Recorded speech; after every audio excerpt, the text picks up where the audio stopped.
three questions connected to teaching language and language lesson frameworks.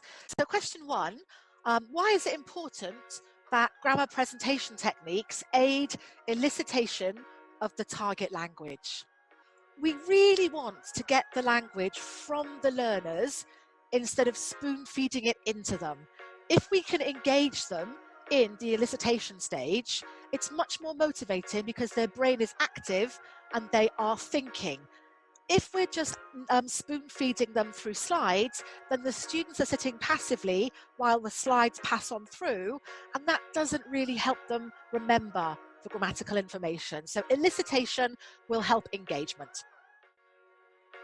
Question two, why is it important that there is a good balance of controlled and freer practice in a grammar lesson? So this is to make sure that the students are able to build a solid foundation through controlled practice before springboarding off into freer practice, where technically they can use any grammar they want to, but we hope they're going to practice the grammar that we've taught them because they had their confidence built all the way throughout the lesson.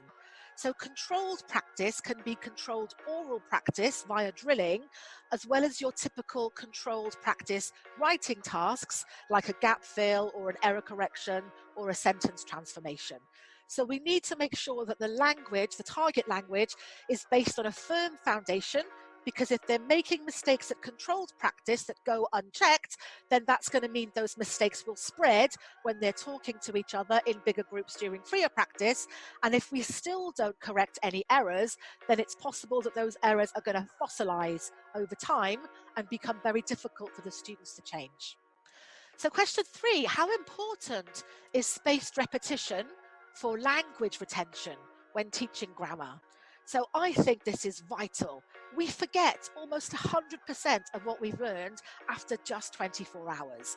And if we're not tested, or if we're not asked to revise and recycle the language every day, every week, every month, then our retention flops down to almost 0%. And in 6 months, you will have forgotten it. So I'm sure you've heard that expression, use it or lose it. That's definitely something to keep in mind when you're thinking about revising grammar and vocabulary.